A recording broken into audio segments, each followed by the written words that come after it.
ابھی عالم اسلام کا ایک سالڈ بلاک ہے جو یہودی ورلڈ آرڈر کی نگاہوں میں کھٹک رہا ہے. میں کھٹکتا ہوں دل یزداں میں کانٹے کی طرح. اگرچہ ان کی اسٹریٹجی کیا ہے, ایک ایک کر کے ان کے حصے بکھرے کر کے تیا پانچا کرو. ابھی وہ بلاک کون سا ہے؟ ایران ہے, افغانستان ہے, پاکستان ہے اور روسی ترکستان سے آزاد ہونے والی جو ریاستیں ہیں, یہ ایک سالڈ بلاک. یہ عجمی مسلمان عربی نہیں, عربی گئے, یہ نوٹ کر لیجئے. اس لیے کہ عربوں کو اللہ نے فضیلت دی تھی, محمد ان میں سے تھے صلی اللہ علیہ وسلم, یہ رتبہ بلند ملا جن کو مل گیا. لیکن ساتھ ہی اللہ نے دھمکی بھی دے دی تھی سورہ محمد میں, ان تتولوا یستبدل قوما غیرکم, اگر تم پیٹھ دکھا دو گے اس مشن کو جو ہم نے تمہارے حوالے کیا ہے, تمہیں ہٹائیں گے, کسی اور کو لے آئیں گے. اور یہ بات ہو چکی ہے 13ویں صدی عیسوی میں, 1258 میں جب سقوط بغداد ہوا ہے, عربوں کے ہاتھ سے عالم اسلام کی قیادت چھین لی گئی, معزول کر دیے. اس کے بعد قیادت کن کے ہاتھوں میں آئی؟ ترکوں کے ہاتھ میں. ترکان تیموری ہندوستان میں, ترکان صفوی ایران میں, ترکان سلجوقی مڈل ایسٹ میں, اور ترکان عثمانی کا تو کہنا ہی کیا ہے. وہ ایشیا مائنر سے چل کر آپ کو معلوم ہے کہ مشرقی یورپ کا کتنا بڑا علاقہ, دی گریٹ آٹومان امپائر اس صدی کے آغاز تک قائم تھی. اس صدی میں عجیب عجیب معجزے ہوئے ہیں. گریٹ آٹومان امپائر جو 3 بر اعظموں پر محیط, نام و نشان ختم. The great U S S R, نام و نشان ختم. اب تو روس صاحب ایک ملک کی حیثیت سے رہ گئے. یہ اس صدی میں 2 اور وقت نہیں ہے میں اور آپ کو کیا بتاؤں. اس صدی میں تو بڑے بڑے عجیب عجوبے ہوئے ہیں, بڑی بڑی 2 عظیم جنگیں ہو چکی ہیں, تیسری جو ہے سر پر کھڑی ہے, دور نہیں ہے, جس کو حدیث میں کہا گیا ہے الملحمۃ العظمی, تاریخ انسانی کی عظیم ترین جنگ, اور وہی صلیبی جنگ جس کا آغاز بوسنیا سے ہو چکا ہے. بہرحال اس وقت جو میں کہہ رہا تھا, ورنہ میرے پاس تو یعنی یہ کہ درد دل کہنے کے لیے وقت نہیں ہے, مجھے اپنی بات کو محدود کرنا پڑ رہا ہے. لیکن میں اب آ رہا ہوں اصل موضوع کی طرف, کہ ایک امکان تو یہ ہے کہ اس بلاک میں اسلام کا احیاء ہو, اور اس کے لیے کچھ نویدیں بھی موجود ہیں احادیث نبویہ میں. وہ تو آپ نے سنا ہوگا اقبال کا شعر, میرے عرب کو آئی ٹھنڈی ہوا جہاں سے, میرا وطن وہی ہے, میرا وطن وہی ہے. حدیث میں آتا ہے یخرج ناس من المشرق یؤتون للمہدی یعنی سلطان ہی, مشرق سے فوجیں نکلیں گی کہ جو کہ مہدی کی حکومت قائم کریں گی, اور یہ ہوں گے حضرت فاطمہ کی نسل ہی سے رضی اللہ تعالی عنہا. لیکن عالم عرب کے اندر پھر ایک طاقت بن کر ابھریں گے, باطل کی قوتوں کے خلاف جہاد کریں گے. لیکن ان کو مدد آئے گی 2 طرف سے, ایک زمینی مدد آئے گی مشرق سے, ایک آسمانی مدد آئے گی. عیسیٰ ابن مریم کا نزول, حضرت مسیح علیہ الصلوۃ والسلام جو زندہ آسمان پر اٹھائے گئے تھے نازل ہوں گے, اور در حقیقت ان 2 مددوں کے نتیجے میں پھر یہود کا قلع قمع ہوگا, اور یہی گریٹر اسرائیل ان کا گریٹر گریو یارڈ بن کر رہے گا, عظیم تر قبرستان بن کر رہے گا. اس کی بڑی واضح حدیثیں موجود ہیں, اس کی بڑی تفصیلی خبریں موجود ہیں. یہ احادیث کی کتب کے اندر بدقسمتی سے ہماری اس کی طرف توجہ نہیں ہے. ایک تو یہ ہو سکتا ہے.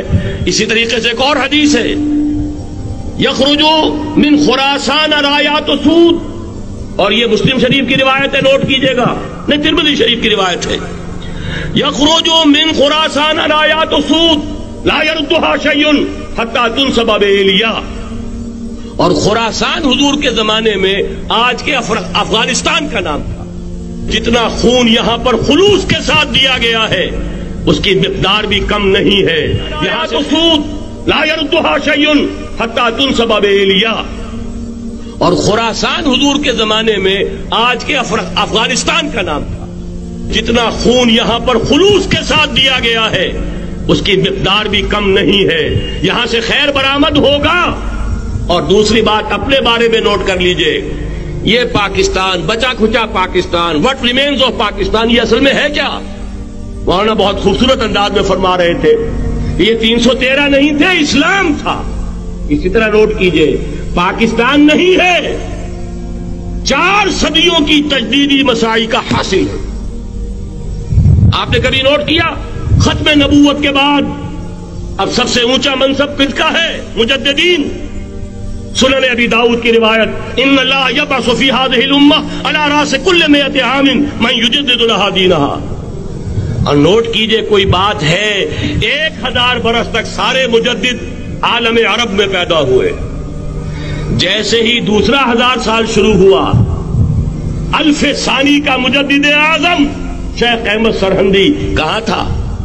صنم خانہ ہند میں حاضر ہوا۔ میں شیخ مجدد کی لحد پر، وہ خاک کے ہے زیر فلک مطلع انوار، گردن نہ جھکی جس کی جہانگیر کے آگے، جس کے نفس گرم سے ہے گرمی آرات وہ۔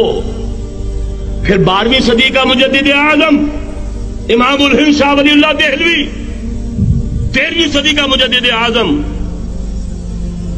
سید احمد بریلوی، اس کے خون کا امین اور اس کے ساتھ کے شہداء کے خون کا امین، ان کے جسموں کا امین آپ کا خطہ ہزارہ، آپ کا خطہ سوات، اس میں ان کی جانیں ہیں جو دی گئی ہیں۔